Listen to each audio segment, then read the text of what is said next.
Hello and welcome to my channel. This is Premier League predictions for season 26 to 27. My third time doing this. Hopefully I improved from last season because I did drop off. And this season is going to be quite unique in my eyes because there's a lot of changes. I think there was like 9 new managers, big names leaving the league like Salah, Rodri. Well, Rodri hasn't left, but most likely he will leave. A lot of change here. And it feels like it's a new era considering Arsenal won the season last season. Yeah, I mean, it's a new era now. But let's not talk about Arsenal yet. Let's start at the bottom of the league. Let's start at 20th place, where I think one of the promoted sides will end up, and that is Hull City. Now, every year you feel like all the promoted sides are going to end up in the bottom three. Once again, I feel the same way. I just don't know how you can put them not in the relegation, right? Anywhere but the relegation. Like the Premier League teams are just on a different level. I know last season 2 of them stayed up in Leeds and Sunderland, which was quite impressive, especially Sunderland. But I don't see it out of these 3 teams that came up. Hull City's gonna come last for me. They just don't move me. There's no real names that I recognize. That's probably on my fault, but a lot of players left the team as well. Maybe that messes up the locker room. A lot of them came in. And the last thing I do want to say, they came 6th in the championship. So the only reason they're here was because of the playoff system that they have for the 13 that comes up. So they came 6th in reality. In 19th place, I have Coventry being led by Lampard last season to win the championship. So they did good to do that. They're coming to the Premier League as the champions. But once again, they just don't have players. They haven't made many signings or many transfers. They have Thomas Asante. I know he's a good player. They have Haji Wright, who I think was their top goal scorer, if I'm correct, last season as well. They have a couple players, but can they do it in the Prem? They also got Chuana from Burnley, who was here last season, but he isn't all too great. I mean, I've heard a couple things about some other players like Grimes as well. He's a good DM, but he's 31. Can he do it in the Prem? I don't know. So for me, they just don't have enough. Lampard last time he was here in the Prem, it wasn't too great. So 19th for me. Next up is Ipswich in the last promoted side. They're coming 18th for me. They're being led by Gary O'Neill now. They got rid of McKenna, which I think could be a mistake. McKenna was here last time in the Premier League as well. He did really well. I remember them going for it every game, but they just fell short a lot of the times. And then they came second last season in the championship. Now they're back with Gary O'Neill. And Gary O'Neill, I mean, I don't know why teams keep giving him a chance. I don't really see it with him. They have a couple players coming back, right, that they had last time, like Jacob Greaves. They had Leif Davis still. Ben Johnson was there as well. And they made a couple signings as well. Lukic, Florentino, who were both in the Premier League last season. So, I mean, I kind of like their squad a little bit more. They also got Diop, who was great for Fulham. So, I don't know. Out of the 3 teams that came up, I think they've made the best improvements and probably would have the best chance of staying up. They were here 2 seasons ago. They did solid. Maybe they can do it again. Now we get into 17th place in a team that I think will be flirting with relegation if they don't make changes quickly. And that is Crystal Palace. Now, I don't know anything about Pierre Sage. All I know is he came from the Ligue 1 and he did pretty solid with Lens. Second place, was it? Second place, I think, for Lens in the Ligue 1. I mean, the competition isn't the best. I don't know. I don't really give that accomplishment that much praise. And the reason I have Crystal Palace this low is because they are lacking center backs. They desperately need to make center back signings, which I do think they will do, but will it replace the quality that Lacroix had? I know Gahey hasn't been there for half a season now, but they need to replace him as well. Right now they're running Kanva, Richards, and Riyadh. Riyadh is kind of injury prone. He's kind of in and out of the squad. Kanva is a youngster, and the only real solid one is Chris Richards. You need more. They got Tamiyasu, another injury prone player. That back line is going to suffer if they don't make signings. Everything else looks all right. Going forward, they're all right. Midfield, they're all right. It's just defensively, they will struggle in my eyes. Next up in 16th place, I have Fulham. And I was kind of debating Fulham with Crystal Palace, right? Who to have higher up. I ended up with having Fulham higher up, but won't be surprised if Crystal Palace comes on top of these guys because Fulham are in the same boat. They got rid of Marco Silva. That is a big loss. He went to Benfica. They got rid of or didn't re-sign Harry Wilson, which I think is a big mistake. And because he got like what 40% of their goal contributions last season, a ridiculous number, and they haven't replaced him. Who have they brought in to replace him? I am very worried for these guys as well. I think they're going to be flirting with relegation as well. They replace Raul Jimenez with Gonzalo Garcia, who I do think is a solid striker. So striker options are okay. That hole that Harry Wilson left, you got to fill it. Like you got to replace him. And they haven't done so. Everywhere else on the pitch, it looks about the same. They did lose Lukic. They lost Diop. But they have backups for them. Actually, they need another center back. They only have 3. But everything else looks all right. It isn't going to be looking pretty for these guys. Also, they brought in Arbeloa to replace Marco Silva. I don't like Arbeloa. I think it's more about his name here. Maybe he can prove me wrong, but I just don't think he is that solid of a coach. So yeah, for me, Fulham end in 16th place. Next up, I have Leeds. Now, Leeds, honestly, I could have put them higher. I really like the way they're playing or have been playing in their friendlies in the season last season. They kept Daniel Fark. They believe in him. They believe in this new system that they have. They kept a lot of their players, and they just bolstered the squad. They brought in Harry Wilson from Fulham, so that is a great signing. They have Calvert-Lewin still. Midfield, they kept what's his name? The likes of Ampadu. They kept the likes of Statch had a good season, and they still have him. They did lose Struik. They lost him to another Prem team. I guess we'll get to it. I forget who right now, but they replaced him with Maharemovic. Solid replacement there. They also brought in James Trafford. Good, solid keeper now. I mean, last season they weren't bad, but now it's James Trafford. But yeah, everything looks solid for these guys. It's just I don't know what they need to take it to the next step, because 15th place is still low, and that's clearly not where they want to be. They probably want to be pushing for Europe potentially, like a lot of these teams do, but I just don't know how they will be able to do that. And I don't think it'll be this season either. So for me, 15 is where they get. Next up, in 14th place, I have Newcastle. Now, Newcastle honestly could be lower. They could be lower. They are going through it. They have lost, what was it? Isak, Tonali, Bruno Guimaraes, Gordon within a year? That is ridiculous. That is your 4 best players gone just like that. And then a player leadership in Trippier as well. And then your coach, Eddie Howe's gone as well. They look like a completely new squad. I think it's a new era for them, but this era is a era of a little bit of a struggle now. They're gonna have to build up from the bottom again. They brought in Matthias Giselle. I don't know how to say his name. He's the German coach. He was in the Saudi, I think the Saudi league, was it? But yeah, they lost a lot of players. They replaced them with a lot of youngsters as well. Unknown guys like Sean Stur, Bemba or Bamba, Torre as well. They brought in Torre. I mean, a lot of question marks here. There's a lot of question marks around the team, a lot of unknown variables. But yeah, Newcastle, for me, they cannot challenge for Europe this time around. They're going to be struggling down there with the rest of the pack. And for me, I think they're coming 14th place. Next up in 13th place, I have last year's 13th place team, and that's Everton. Now, Everton, they haven't really done too much in the transfer window. They lost Idrissa Gana Gueye, and they replaced him with Norgard. I think that's their replacement. Idrissa Gana Gueye was actually pretty solid for them. Even though he was pretty old, he was still doing bits for them. Now they have Norgard, and they also brought in Hayden Hackney, who I've heard a lot of praise of, right? He hasn't been in the Prem, but people think he's Prem ready. And then they got rid of McNeil, who hasn't really played too much for them.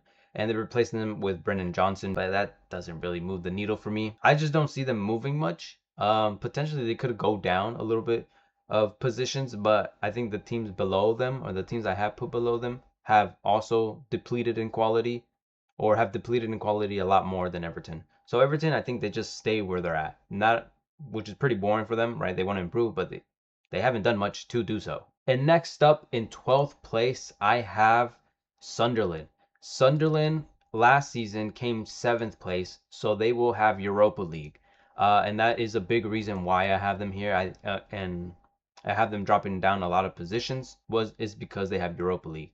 They have a pretty big squad, but still that having two competitions or having midweek games does take a lot out of your team. Sunderland also haven't done too much in the transfer window. They haven't lost anyone. They haven't brought in anyone of note, I guess you can say. So that's good and bad. You want to improve, but you also don't want to lose players, right? Reggie Labrie is going to be still managing them, and he did a solid job with them. Clearly, he got 7th place. So for me, they're coming 12th, which I still think is incredible, considering you'll have Europe, right? 12th is still solid. And next up in 11th place, I have Forest. And the big reason is because they have Glasner now. I rate Glasner highly. Why did he come here? I don't know. I would have probably went to a more notable squad or a notable team, right? That could challenge for Europa Leagues or maybe even Champions Leagues. I think he could be that level, right? So yeah, a big reason I have them that high, a big increase, and it's what, 5 positions, is because of Glasner. In terms of transfers, they brought in Diomande, they brought in Schlager, and they will also be running that wingback system that he liked to use in Crystal Palace. And I think it really suits Forest as well. They also don't have Europe this time around, so I do see that taking a toll off of their shoulders, right? Taking that weight off of them. And I think they have a big chance to come up the table. So yeah, for me, they do come up the table and they come and land in 11th place. Next up in 10th place, so top 10 now, I have Bournemouth. So Bournemouth last season, they ended up in 6th. So they have Europa League. So I do have them dropping off, but not as much as Sunderland. But now that I'm looking at it, I don't know now. But because Bournemouth have changed quite a bit. They are no longer running Areola. They are now being managed by Marco Rose. Marco Rose, I think that's how you say his name. And he's a solid coach. He was managing Dortmund at a time, Leipzig at once a time as well. So I do like the replacement, and apparently he does like to coach like Areola, lets the players express themselves. In terms of transfers, they brought in Antonio Silva, and then their outs. Alex Jimenez is now out of the team. Senesi, that's the big one. Semenyo, of course, it hasn't been there, but they still have a solid squad. They have the likes of Krupi, who is injured for the first 4 months. They have Ryan still there. I rate Evan Nielsen highly. Cliver can be there. Alex Scott, they kept him. Or they should be keeping him. Overall, I still think it's a solid squad. Maybe I had them a little too high now that I'm looking at it the second time. But I still have faith in Bournemouth. They are a solid organization, I guess you can call it. They know how to, change. They did it last season where they lost like their whole back line, but they still replaced it and they did solid. Ended up in 6th place. So I have faith in them. They know what they're doing. So for me, they end up in 10th place. Next up in, what is that, 9th place. Next up in 9th place and last year's 8th place, so they go down 1 position, is Brighton. So Brighton this season will have Conference League, and I have big expectations for them in that competition. I think they'll win it, right? Spoiler alert. But I think they'll win it. If not, at least make it to the final. Meaning a lot of players they will have to rotate a lot of the players. So that means points being dropped in the league. So I have them dropping down just 1 position. They have a thick squad. They have enough to make it far in the conference and do well in the Prem. They didn't really lose anyone in terms of transfers other than Danny Welbeck. Sorry, they also lost Van Heck. I don't see him on this list, but they also lost Van Heck. Oh, he's down here. Van Heck. Yeah, that's a big loss. That's a big loss. But they did replace him with Vuskovic. I think that's their man-for-man replacement. And Vuskovic, we've heard, well, at least I've heard big things about him. He's a solid, I think he's Croatian center back. He was in the German league last season. Very good player. And they also brought in Pascal Struijk. This is where he landed in Brighton, and I think that's another solid signing for them as well. Johanna as well, they brought in, who I've heard good things about. Again, their signings, we don't really know much about them, but we know they're good. Like Brighton's business is always solid. So yeah, for me, Brighton end up in 9th place. Next up in 8th place and last year's 9th place position is Brentford. So basically, I have them switching spots. And Brentford, the reason I have them up here, they don't have Europa League or Conference League, right? They don't have to focus on that. They have a solid squad. They kept a lot of their players. They don't really lose anyone, I think, other than Henderson. And they kept everyone else, like I said.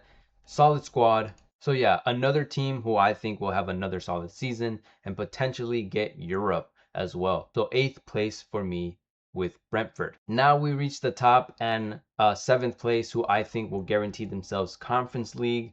I have Spurs. Now Spurs, before I changed my list a couple times. Spurs, I had them all the way in 3rd at one point.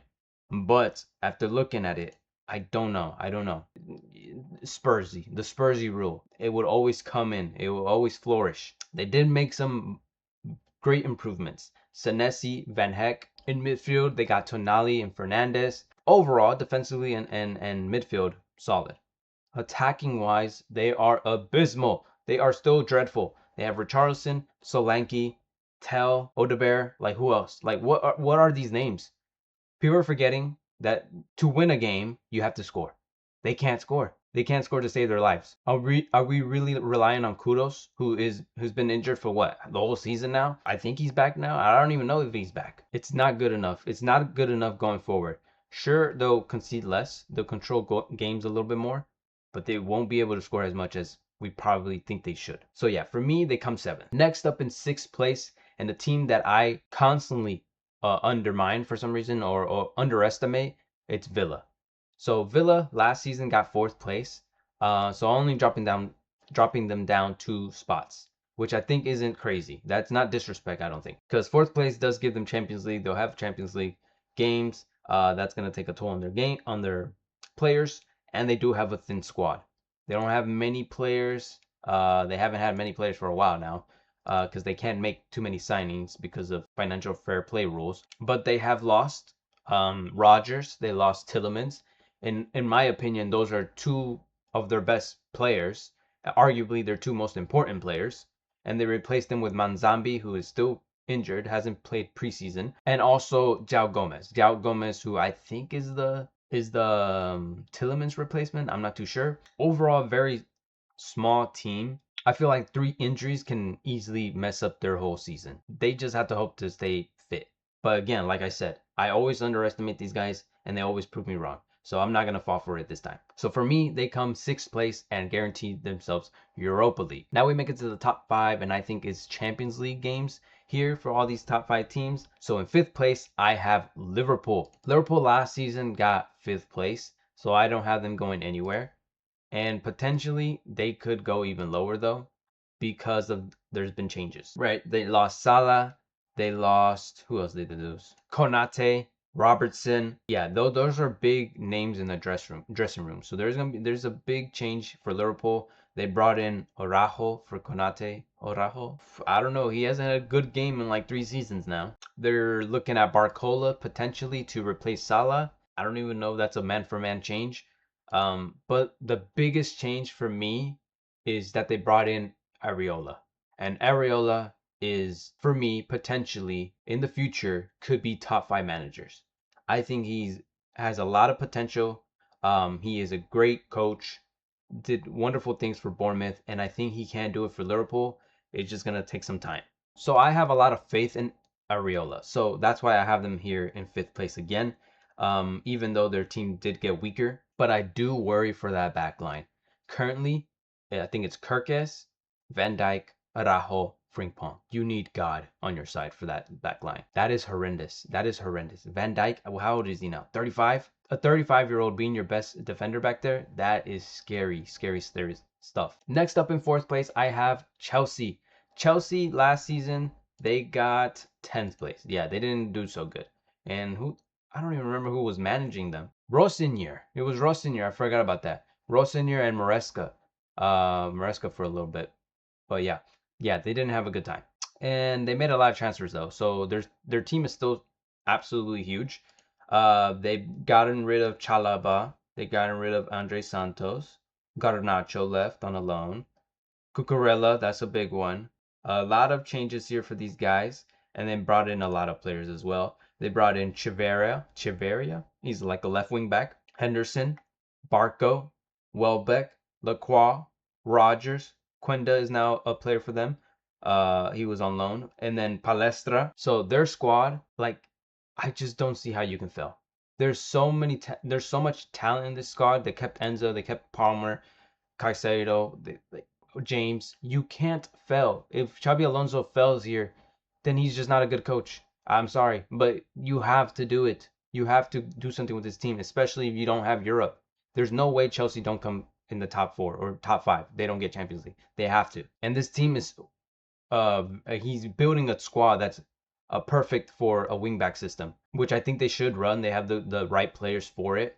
Um, he has to do it, and he has to come top 5. There's no exception. They have to, in my opinion, come up here, and for me, they'll come 4th. Now we're making it to the top 3, and it was last season's top 3. Yes, last season's top 3. And in 3rd place, I have United. Now United, it's a little iffy. Maybe I have them too high here, but honestly, all the other teams, I just don't trust.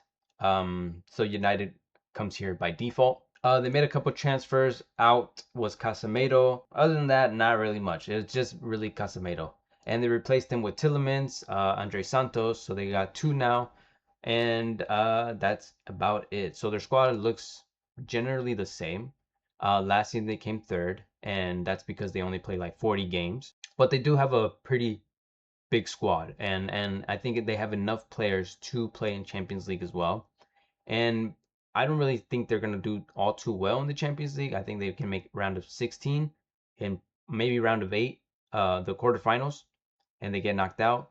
So that would give them time to recuperate in the league and finish off well, which I think they can do. Again, like I said, they have a pretty solid squad as well. Bruno's still there, the top assister now. Holds the record for the top assister, and is the second season now for a couple of their signings. So they have like Sesko and Buemo, Cunha. Now that it's their second season, they know how United works, right? What's expected of them. I think they're all gonna be improving this time around. So yeah, United in 3rd place for me. Now we made it to the top 2, City and Arsenal. Last season's 1 and 2, and for this season, in 2nd place, I have City once again. So City last season came 2nd with Pep's last season. He's gone now, which is very, I don't know, mixed feelings about it because I did want him to go. I thought his time was over, but it's Pep. He gave us so much glory. And out of the team also went with him was James Trafford. He was only there for a season. Also went Bernardo Silva, John Stones, Akanji left us permanently. Rodri's most likely out the door as well. And we brought in Rui, who replaces Trafford. Doesn't really matter though. Elliot Anderson as well. And that's about it. We only brought those 2 players in. I think we need a couple more signings. Or maybe not. Our team is pretty thick as it is. But yeah, the reason I have City 2nd, it's a transitioning season under Maresca. I don't think Maresca is going to do bad, but I think he's going to need to have time to truly compete in the league. And we just don't know what to expect from Maresca, and who he's going to start, what he wants to do as well with the squad. Because there's current links to Gusto and Neto. For the love of God, don't do that. Keep them at Chelsea. We do not need their scraps. Maresca, please. I just don't think we have enough to overtake Arsenal. They are the better team at the moment. They are the current champions as well. But the thing is, I don't think we're going to be far off from Arsenal. Last season, we were off by 7 points. We closed the gap pretty closely, but we just slipped off at the end. I think it's going to be closer in terms of points this time around. But Arsenal still beat us. And the reason I have Arsenal up top is, of course, their previous winners. They still have Arteta, of course. They have they kept a lot of their players. Still the same squad. They brought in, who are they bringing in? Bruno Guimaraes, that's the biggest one. Honestly, their only one, Solis, I guess you can say Solis as well. Replaced Trossard, but Bruno is the big one. Bruno and Rice double pivot is gonna be dreadful to go against. One thing for Arsenal that could bite them early on in the season is that Saliba and Timber are down injured for right now. So their back line is going to be a little weak at the start of the season. So they could start off slowly and then slowly get back into it. But in the end, I think they'll be at the top of the league. I think they take the championship again back to back, which blows major ass. I couldn't stand them winning one. Now imagine 2 doing it back to back. That is going to be horrendous. Another thing. Set pieces. Apparently, you're going to be refereed differently this time around. Maybe that takes a toll on them as well. I don't know. We still have to wait and see. There's a lot of variables to go into it. But currently, as it stands, I have Arsenal coming in first place. Those are my predictions for the Premier League 2026-2027 season. Tell me what you guys think in the comments. Leave a like, subscribe, and peace.